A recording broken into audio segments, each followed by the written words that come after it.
देवियों और सज्जनों, फिर एक बार आपके लिए लेकर आ गए हैं एसएससी एमटीएस के 14 अक्टूबर शिफ्ट 3 के क्वेश्चन। जो लोग चैनल पे नए आए हैं उन्हें बता दूं, हम सभी शिफ्टों के शिफ्ट वाइज वीडियोस अपने चैनल पे कवर करने वाले हैं। तो आपको क्या करना है, वीडियो को लाइक करना है, चैनल को सब्सक्राइब करना है और बढ़ाने हैं अपने नंबर। ठीक है दोस्तों, वीडियो लाने में थोड़ा सा लेट हो गया हूँ और मोहल्ले में चल रही है बोरिंग का काम, तो आपको आवाज़ से थोड़ा सा कॉम्प्रोमाइज़ करना पड़ेगा, उसके लिए पहले ही क्षमा प्रार्थी हूँ। पहला क्वेश्चन देवियों और सज्जनों आपकी टीवी स्क्रीन पे ये रहा।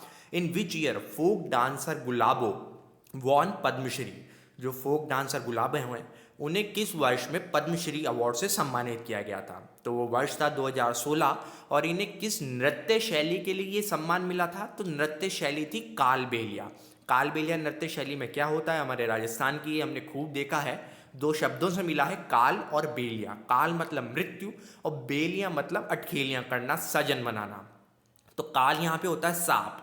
ये एक्चुअली इसका ओरिजिन होता था जो सांप की जो फुफकार होती है और सांप के साथ नृत्य करने से, तो इसलिए काल बेलिया इसका नाम पड़ा था। लेकिन अब इंडियन गवर्नमेंट ने सांपों को साथ में रखने से बैन लगा दिया है। तो कुछ लोग जो हैं वो इस डांस को डिटोरिएट करने के लिए कहते हैं कि भाई अब सांप की बजाय ये लोग अपनी स्त्रियों को नचाते हैं, लेकिन वो गलत है। शुरू से ही सांप के साथ स्त्रियां नाचने का या सांप की जो मोशंस होते हैं उसको कॉपी करने का इस डांस में प्रथा रही है। डांस को बदनाम करने की कुछ लोग बकवास कोशिश करते हैं। बहुत ही अच्छा नृत्य है कालबेलिया। ठीक है, 2010 में इसको यूनेस्को इंटेंजिबल वर्ल्ड हेरिटेज की श्रेणी में रखा गया था। इतना इतना उच्च कोटि का ये राजस्थान में करा जाने वाला डांस है। गुलाबो हमारे शहर में भी आई थी, तब हमें ये डांस देखने का सौभाग्य मिला था। Question number 2, my country my life is autobiography of which leader. My country my life किस नेता की ऑटोबायोग्राफी है? तो वो है हमारे PM in waiting Lal Krishna Advani. ठीक है, क्वेश्चन नंबर 3 की तरफ हम लोग चलेंगे। दोस्तों प्लीज़ वीडियो को लाइक कर दें, चैनल को सब्सक्राइब कर लें। Question number 3, Sama Chakeva festival is related to which state. Sama Chakeva festival इनमें से किस राज्य में मनाया जाता है? तो मेरे बिहार के लाला कहेंगे भैया ये तो हमारे राज्य का है। जी बिल्कुल, बिहार का जो नॉर्थ बिहार है, जिसे मिथिला रीजन कहा जाता है, जब हिमालय में सर्दी ज़्यादा हो जाती है और वहाँ के पक्षी जो है वो पलायन करके प्लेन या फिर तराई रीजन की तरफ आते हैं, तब समा चकलेवा जो है वो मनाया जाता है नवंबर दिसंबर में। ये भाई और बहनों का भी त्यौहार है, बड़ा ही रंगीन त्यौहार है और समा बंध जाता है रंग बिरंगे पक्षियों के आने से, इसलिए समा चकलेवा। क्वेश्चन नंबर 4, लाहौर डिक्लेरेशन का ईयर पूछा था। ये जो है ये पोस्ट इंडिपेंडेंट एरा में जो लाहौर डिक्लेरेशन हुआ था वो पूछा गया था, जो प्री इंडिपेंडेंस मूवमेंट के समय है वो वाले नहीं। तो ये हुआ कब था? ये हुआ था 21 फरवरी 1999 को। अटल बिहारी वाजपेयी और मियाँ नवाज शरीफ जो कि उस समय के पाकिस्तान के प्रधानमंत्री थे उनके बीच में हुआ था। इसकी आफ्टर मैथ में कारगिल युद्ध हुआ था क्योंकि पाकिस्तानी सेना को पसंद नहीं आया था। ये सब कहानियाँ हुई थी। आइए दोस्तों क्वेश्चन नंबर 5 की तरफ। रस्टिंग ऑफ सिल्वर से रिलेटेड एक क्वेश्चन था, वो मेरे को क्वेश्चन उस समय एग्जैक्ट पता नहीं चला था जब ये लिख रहा था, बाद में पता चला है तो हमने आगे उसको ऐड कर दिया है। ठीक है, क्वेश्चन नंबर 6 की तरफ हम लोग चलेंगे। According to multidimensional poverty index 2022 what was the overall number या फिर percentage of poor people in India. इसमें एक ही कन्फ्यूजन है कि ईयर कौन सा पूछा गया था, क्योंकि ये मल्टी डायमेंशनल पावर्टी इंडेक्स शायद हर साल या हर 2 साल में आता है। तो कुछ लोग बोल रहे हैं 2020 का पूछा था, कुछ लोग बोल रहे हैं 2022 का पूछा था। जिन्होंने शिफ्ट दी है वो एक बार प्लीज़ कमेंट करके बताएं। अगर 2022 पूछा गया था तो अप्रॉक्सीमेटली 11.28% भारत की जनसंख्या मल्टी डायमेंशनल पुअर है। मल्टी डायमेंशनल मतलब केवल एक चीज़ की कमी, मतलब केवल पैसे की कमी से पुअर नहीं है, वो और भी जो गरीबता के आयाम होते हैं, जैसे घर ना होना, अच्छा भोजन की व्यवस्था ना होना, पढ़ाई की व्यवस्था ना होना, वो कई तरीके से गरीब हैं। ठीक है, और अप्रॉक्सीमेटली कितने हैं? 150 मिलियन के लगभग ये बनती है अगर 140 करोड़ आप जनसंख्या माने तो। क्वेश्चन नंबर 7 की तरफ हम चलेंगे। As one moves from right to left in periodic table what happens to atomic radius.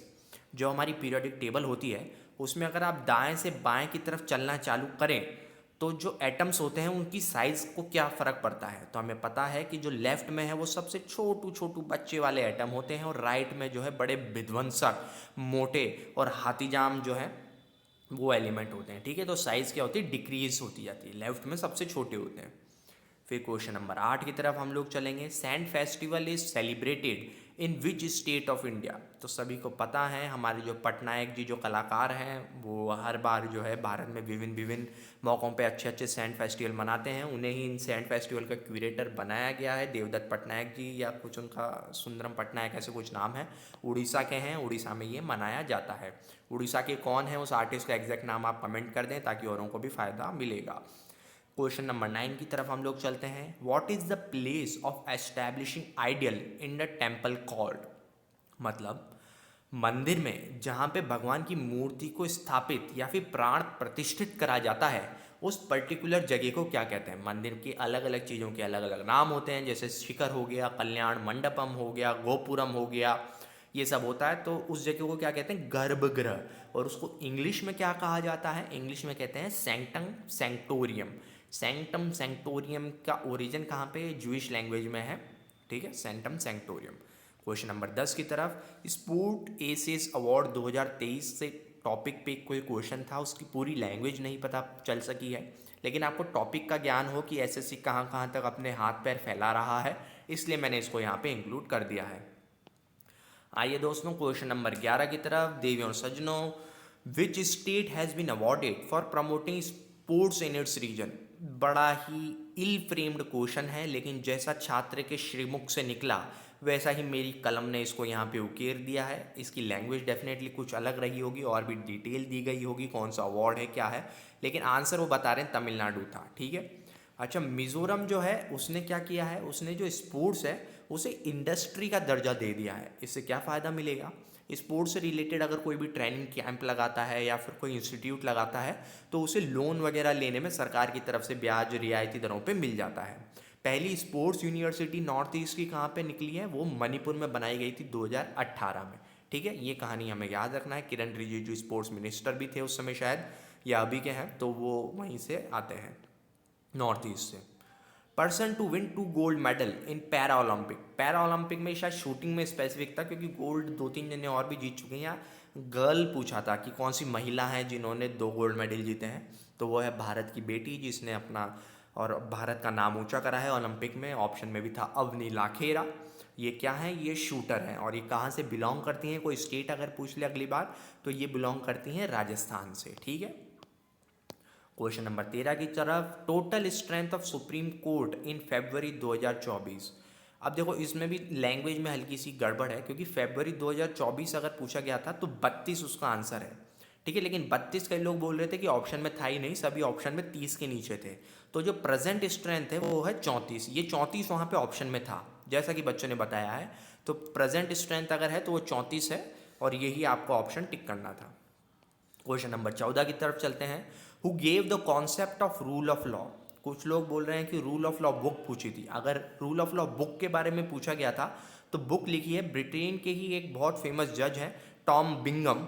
तो बर्मिंगम या बिंगम इनको कहा जाता है, तो इन्होंने ही रूल ऑफ लॉ पे बुक लिखी है। और रूल ऑफ लॉ का ओरिजिन कहाँ पे है, तो वो देश है जहाँ पे ओरिजिन अगर पूछा गया था तो यूनाइटेड किंगडम। व्यक्ति पूछा गया तो आपको टॉम बुक करना है, अगर देश पूछा गया था तो यूनाइटेड किंगडम, ठीक है दोस्तों। क्वेश्चन नंबर 15 की तरफ हम लोग बढ़ते हैं। दोस्तों जिन्होंने चैनल को सब्सक्राइब नहीं करा है वो चैनल को सब्सक्राइब कर लें। हमने सीजीएल के भी सभी शिफ्ट वाइज वीडियोस कराए थे और यहाँ पे भी हम कराने वाले हैं। Question number 15, who give the theory of general theory of employment, interest and money. इनमें से किसने ये जनरल थ्योरी रोजगार की, ब्याज की और पैसे की दी थी। तो बहुत प्रसिद्ध अर्थशास्त्री रहे हैं जे.एम. काइनीज। इन्होंने जो है उस समय जब ब्रिटेन में ग्रेट डिप्रेशन वगैरह आया था तब भी बहुत अच्छा काम किया था। तो ये जे.एम. काइनीज जो है इन्होंने ये रिसर्च पेपर के रूप में बुक निकाली थी। क्वेश्चन नंबर 16 की तरफ हम लोग चलते हैं। हु एस्टैब्लिश ब्रह्मो समाज। और बहुत ही सिंपल और आसान सा क्वेश्चन, राजा राम मोहन रॉय ने आत्मीय सभा की स्थापना करी थी 1815-1819 में। तो जो लेटर उसने शेप लिया ब्रह्मो समाज का 1828 में जाके, ठीक है। तो ईयर पूछ ले तो 1828। किससे स्थापना करी ब्रह्मो समाज की, राजा राम मोहन रॉय, जिन्होंने सती प्रथा का विरोध किया था। क्वेश्चन नंबर 17 की तरफ हम लोग चलेंगे। तेजी से हम लोग कवर करवा रहे हैं, अभी इमेजेस वगैरह ऐड नहीं कर पाए हैं क्योंकि पहले ही हम लोग लेट हो गए हैं। Ground water consumption is maximum done by which sector. मतलब जो भूजल की सबसे ज़्यादा खिंचाव कौन से क्षेत्र द्वारा किया जाता है, तो इसमें इंडस्ट्री और सर्विस सेक्टर ऐसे सब ऑप्शन थे। लेकिन सभी को पता है भारत जो है एग्रीकल्चर प्रधान देश है और हमारा पूरा एग्रीकल्चर मानसून पे डिपेंडेंट है। जब बारिश नहीं होती है तो धरती की छाती में छेद करके उनका पसीना जो है वो निकाला जाता है और वो बनता है हमारा ground water. Question number 18, tarnishing of silver is due to. ये जो क्वेश्चन नंबर 5 में हम लोग सिल्वर की रस्टिंग से रिलेटेड क्वेश्चन आया था वो यहाँ पे हम लोग लेके आए हैं। तो सिल्वर के केस में रस्टिंग नहीं कहा जाता है, सिल्वर पे जंग नहीं लगती है। सिल्वर टार्निश मतलब अपनी चमक होती है, काले काले धब्बे आ जाते हैं। तो वो किस लिए होता है? सल्फर की वजह से होता है, सिल्वर सल्फाइड बन जाती है। सिल्वर जो है वैसे तो बहुत कम रिएक्टिव मेटल है, लेकिन ओवर द पीरियड ऑफ 10-5 साल में जो है अगर आपका सुनार मिलावट नहीं कर रहा है तो नेचुरली सिल्वर टार्निश हो जाएगी सल्फर के साथ रिएक्ट करके। क्वेश्चन नंबर 19 की तरफ हम लोग बढ़ेंगे। What are the 3 list in the Indian constitution?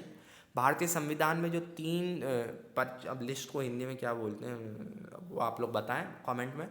List जो भारतीय संविधान में मेंशन है वो कौन कौन सी हैं? तो union list, state list and concurrent list. ठीक है, क्वेश्चन नंबर 20 की तरफ हम लोग पढ़ेंगे। White paper bye NITI Aayog is on which subject? ये श्वेत पत्र जिसको कहा जाता है हिंदी में, नीति आयोग ने किस अभियान के लिए निकाला था? विभिन्न विभिन्न मिनिस्ट्रियाँ विभिन्न विभिन्न उनके जो उद्यम होते हैं उनको लेकर के वो वाइट पेपर निकालती हैं। वाइट पेपर का मतलब होता है उनकी क्या विचारधारा है, क्या फैक्ट है उस स्कीम के बारे में, उसका कैसे इम्प्लीमेंटेशन हुआ, उसको वाइट पेपर कहा जाता है। वाइट पेपर मतलब बिना लाग लपेट के जनता के सामने एज इट इज़ रखना। तो नीति आयोग ने कौन सा मिशन स्टार्ट किया था? अटल इनोवेशन मिशन, उसी से रिलेटेड उन्होंने वाइट पेपर निकाला था। Question number 21, bone of cotton weavers are scattered is written by whom? ये कोई रिसर्च पेपर या कोई फेमस डायलॉग था कि जो कपास के जो कार्मिक होते हैं उनकी हड्डियां भी बिखरी हुई होती हैं। ठीक है, ये किसी वॉइस रॉय वगैरह ने कहा था। इसका एग्जैक्ट आंसर अभी नहीं मिल पाया है, अजीब सा स्टेटमेंट है, लेकिन ये किसी वॉइस रॉय से रिलेटेड था जो ऑप्शन में दिया गया था।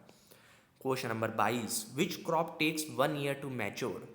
किस फसल को एक पूरा साल लग जाता है मैच्योर करने में या फिर फल देने में? तो आपकी मेहनत भी है, साल भर तो लगता ही है एसएससी निकालने में, लेकिन वहाँ पे शुगर केन ऑप्शन था, शुगर केन ही टिक करना था, गन्ना। ठीक है, question number 23, where is the Dudh Sagar fall situated?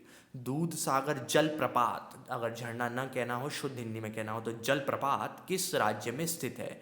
तो वो है हनीमून डेस्टिनेशन भारत का एम्स्टर्डम, गोवा। आप जब अपने हनीमून पे जाएंगे तो बिल्कुल देख के आइएगा, मांडोवी रिवर पे ये सिचुएटेड है। हु इशूड टंका एंड जीतल कॉइन? टंका और जीतल के नाम से सिक्के किस शासक ने अपनी प्रजा को दिए थे? तो वो थे गुलाम वंश के शासक इल्तमश। टंका क्या था? ये सिल्वर से बना हुआ था, सिल्वर यानी कि चांदी, जिसका भाव अब 80,000 को क्रॉस कर गया है, 90,000 को पार आ गया है। और जीतल, जीतल जो है वो कॉपर से बनता था। क्वेश्चन नंबर 25 की तरफ, भाग 6 भारतीय संविधान का किससे रिलेटेड है? Part 6 of Indian constitution is related to whom?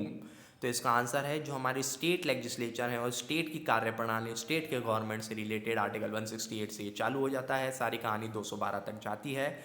तो ये है दोस्तों आज के सभी 25 क्वेश्चन। शुक्रिया, धन्यवाद।